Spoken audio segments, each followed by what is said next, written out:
Bonsoir. En principe, nous avons ce que j'appelle des éditions spéciales.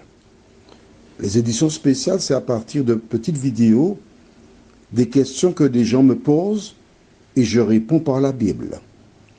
Mais les éditions spéciales sont déjà enregistrées jusqu'au 31 décembre, donc c'est fini. Ils sont distribués, mais je ne peux plus en faire d'autres puisque cela s'arrête au 31 décembre 2023.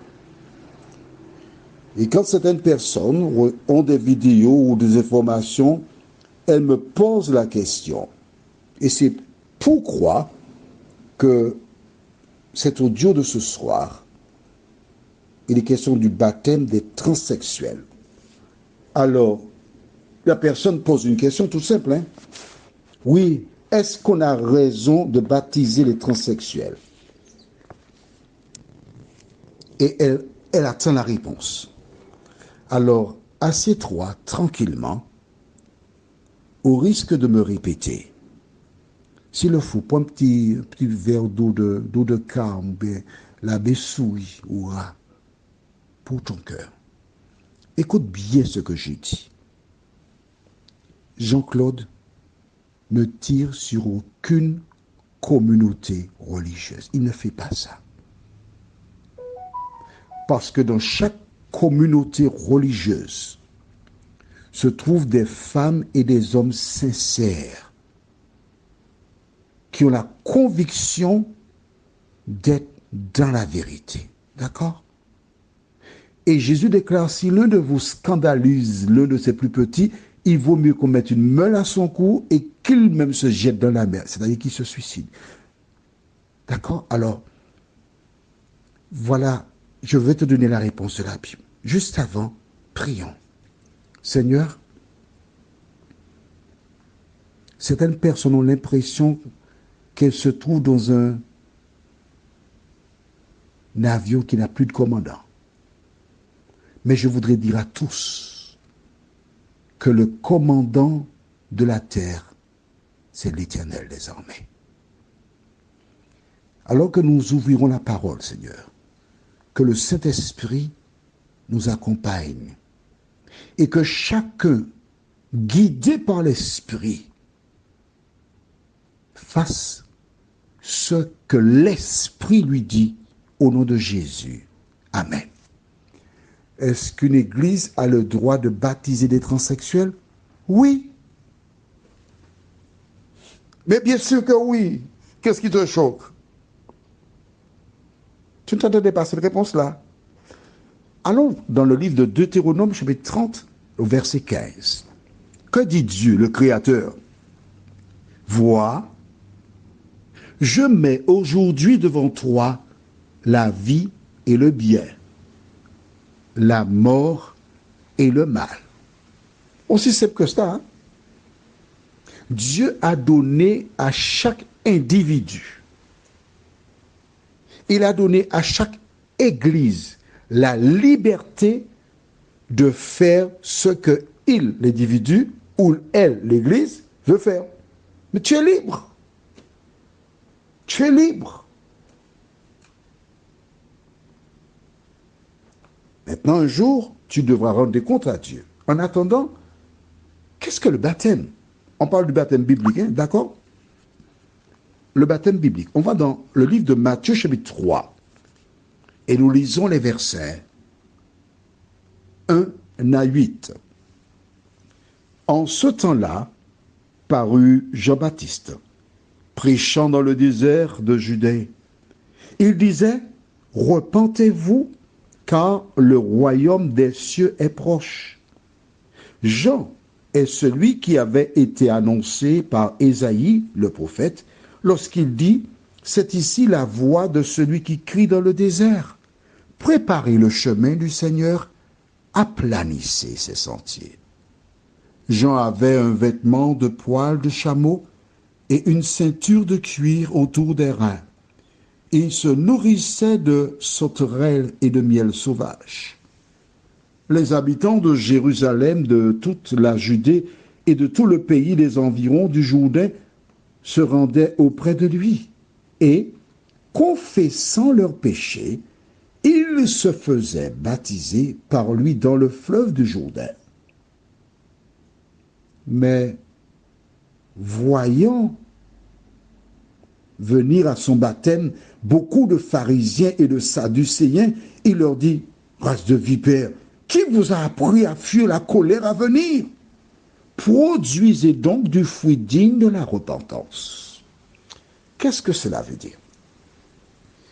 La Bible déclare, alors puisqu'elle est toujours en vigueur, je cite la Bible, d'accord? Que Dieu créa un jour un homme, Adam, puis une femme, Ève. Il emmena Ève vers Adam. Et dès qu'il a vu cette créature, il fut subjugué, arraisonné. Et tout ce qu'il a pu dire fut « Waouh, waouh, non !» Écoutez, l'homme quittera son père et sa mère, s'attachera à sa femme, et les deux deviendront une seule chair. Il a pris Ève dans ses bras, il a serré contre lui, il a échangé un baiser langoureux. Et puis combien de mois après, je ne sais pas. Pour combien d'années, je ne sais pas. Mais tout ce que je sais que Ève a conçu Caïn. C'est le modèle biblique, c'est ce que je connais. Donc je ne peux pas te dire autrement. Maintenant, les hommes ont voté des lois où un homme devient une femme, juste comme ça, comme par magie, claquement de doigts, clic, on devient femme, et les femmes, clic, deviennent des hommes. Bon, la loi à voter, c'est la loi. Moi, je respecte la loi, hein. Mais je te dis de toi à moi, je ne suis pas tenté par cette loi-là. Non, ça ne m'intéresse pas. Je laisse aux autres. Je passe mon tour. Le baptême chrétien de la Bible, Dieu invite des personnes qui ont un sexe donné par Dieu dans le sein de sa mère. Un homme est un homme et une femme est une femme. C'est Dieu qui a fait les choses ainsi. Ces personnes, lorsqu'elles veulent se faire baptiser, qu'est-ce qu'elles doivent faire? Reconnaître leur erreur. Mais c'est ce qu'il a dit dans Matthieu 3.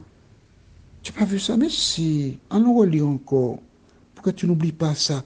Verset 8. Produisez donc du fruit digne de la repentance. C'est-à-dire que si tu faisais des choses qui sont contraires à ce que dit la Bible, tu dois reconnaître et tu dois cesser de faire ces choses-là.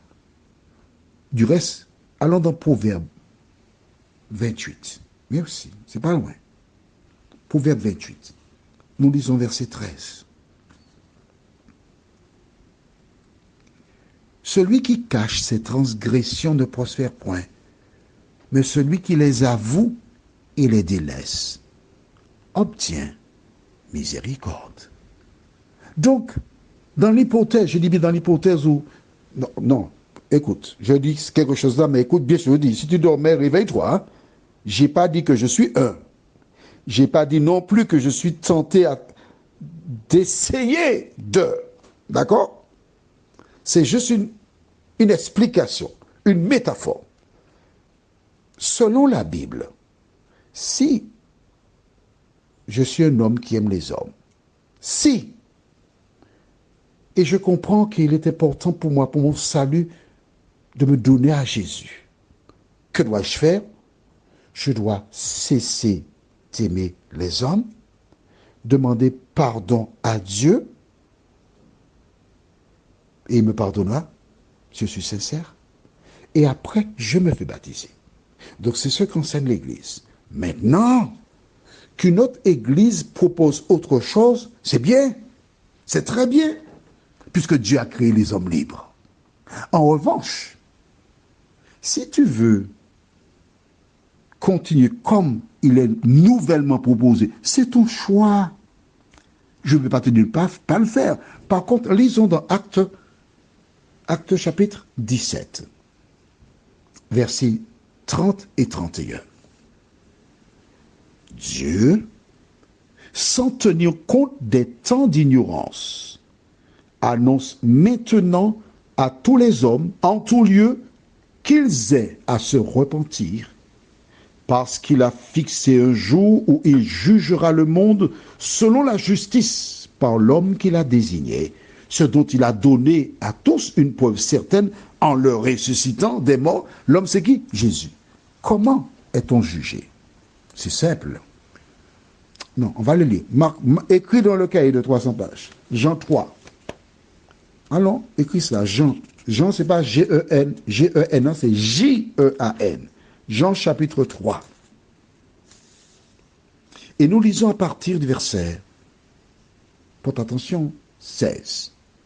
Car Dieu a tant aimé le monde qu'il a donné son Fils unique, afin que quiconque croit en lui ne périsse point, mais qu'il ait la vie éternelle. Dieu, en effet, n'a pas envoyé son Fils dans le monde pour qu'il juge le monde, mais pour que le monde soit sauvé par lui. Amen. Attention. Verset 18. Celui qui croit en lui n'est point jugé. Donc si tu crois en Jésus, tu l'acceptes comme sauveur, tu harmonises ta vie avec la Bible. En revanche, si tu ne le fais pas, que se passe-t-il? Mais celui qui ne croit pas est déjà jugé, parce qu'il n'a pas cru au nom du Fils unique de Dieu. En clair, si tu crois en Jésus, tu appliques ce que dit la Bible. Et donc, tu acceptes le baptême selon le modèle qui est dans la Bible. En revanche, si tu veux faire autrement, Dieu t'a laissé libre. Mais sache que si tu fais le contraire de ce que dit la Bible, tu seras perdu. Toi qui es quelque part où tu vois des personnes proposer des choses contrairement à la Bible, tu as un cerveau, tu as deux yeux, c'est à toi de voir.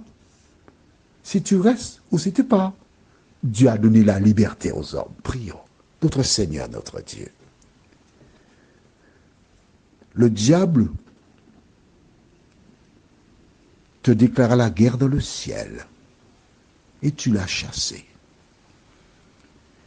Afin de protéger les humains, tu as pourvu en donnant la Bible et laissant le libre arbitre à chacun. Seigneur, tandis que nous entendons et voyons des choses, de nous aider à nous asseoir, à lire la parole et à faire un choix judicieux, nous t'en prions. Au nom de Jésus et pour ta gloire éternelle. Amen. Tu as vu? Je ne t'ai pas dit de partir, ni de rester. C'est toi. Tu as un cerveau. C'est à toi de savoir ce que tu as à faire. Je te souhaite une bonne nuit sous le regard de Dieu.